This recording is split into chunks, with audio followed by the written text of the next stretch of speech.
Good morning class. स्वागत है आपका अपने YouTube channel Hindi by HKM sir में। आज का जो ये वीडियो है वो class 9th high school first year inter सबके लिए काफ़ी हेल्पफुल होने वाला है। तो आइए ज़्यादा समय न लगाते हुए आप देखिए, आपके लिए लेकर के आए हैं अनेकार्थी शब्द। अनेकार्थी शब्द का मतलब होता है शब्द एक ही होता है परंतु उसके अर्थ कई होते हैं। अब जैसे उदाहरण के रूप में सबसे पहला है लगन। लगन के कई अर्थ हैं। लगन का अर्थ है चाह, संलग्न और मुहूर्त और लगाव। लक्ष्य, लक्ष्य के कई अर्थ हैं। लक्ष्य का अर्थ होता है उद्देश्य, ध्येय, निशाना, अभीष्ट, वस्तु। वर, वर का एक मतलब होता है दूल्हा, जो शादी ब्याह वाला होता है। और वर का मतलब होता है श्रेष्ठ, उत्तम, सुंदर, वरदान। उसके बाद वर्ण, वर्ण का जो अनेकार्थी शब्द होते हैं, वर्ण कहते हैं अक्षर को, रंग को कहते हैं किस वर्ण का है, किस रंग का है। और हिंदू धर्म में कार्य के आधार पर किया गया समाज का एक वर्गीकरण, जिसको आप कहते हैं ब्राह्मण, क्षत्रिय, वैश्य, शूद्र, ये 4 वर्ण हैं।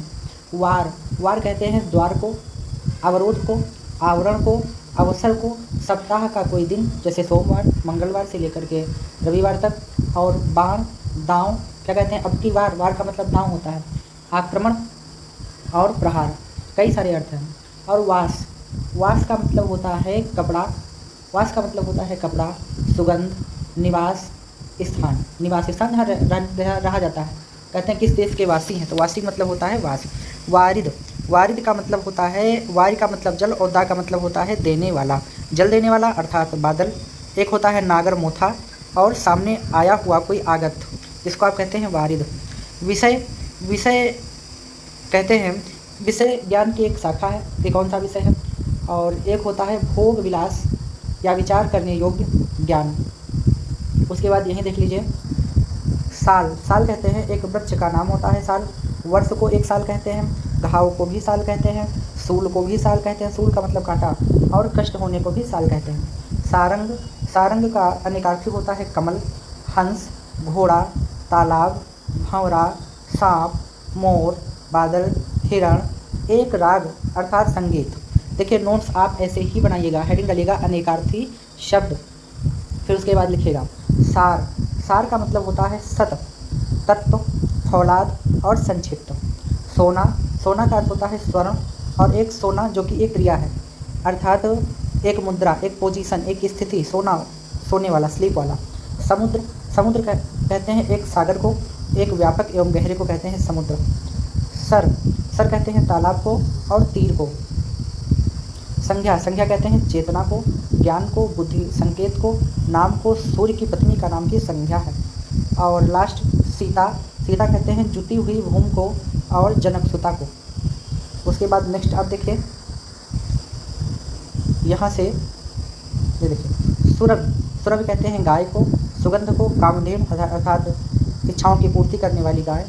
वसंत, सूर्य, सूर्य कहते हमारे सौरमंडल का सबसे बड़ा एक ग्रह है और एक ज्वलंत पिंड भी है। और बाहर की संख्या को भी सूर्य कहा जाता है, सोने को भी सूर्य कहा जाता है और तांबे को भी सूर्य कहा जाता है। स्नेह, स्नेह का अनेकार्थी शब्द होगा प्रेम, तेल और चिकनाई। सोम, सोम का अनेकार्थी होता है चंद्रमा, सोमरस, स्वर्ण, सोमवार और कुबेर। सन का पर्यायवाची होता है जूट, वर्ष और आवाज़। साधना का पर्यायवाची होता है तप, तपस्या, आराधना, उपासना।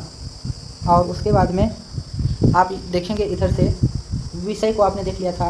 विषम को, विषम का मतलब होता है अत्यंत कठिन या असम, जो सम ना हो, या तिरछा। विधि का मतलब होता है भाग्य, विधाता, भाग्य या विधाता अर्थात ब्रह्मा, एक तरीका, युक्ति, रीति, कानून। विग्रह, विग्रह कहते हैं अलग करने को, शरीर, लड़ाई या पृथक करना, अलग होना। देवता की एक मूर्ति को भी विग्रह कहा जाता है। वंशी, वंशी के अनेकार्थी होगा बांसुरी, दांव, मछली पकड़ने का एक कांटा, कांटे को भी वंशी कहा जाता है। वन, वन कहते हैं जंगल को, जल को और समूह को, दल को और काष्ठ को, लकड़ी को। शाकुनी, शाकुन कहते हैं पक्षी को और दुर्योधन के मामा का नाम भी शाकुन था। उसके बाद आप लास्ट देखेंगे यहाँ से हरि, हरि कहते हैं सूर्य को, सूर्य को यहाँ देख लीजिए, थोड़ा सा हाथ लग गया। सूर्य को, कृष्ण को, इंद्र को, सिंह को, सर्प को, विष्णु को, वानर को अर्थात बंदर को, मोर को और घड़े को, घड़ा को और हाथी को और कामदेव को हरि कहते हैं।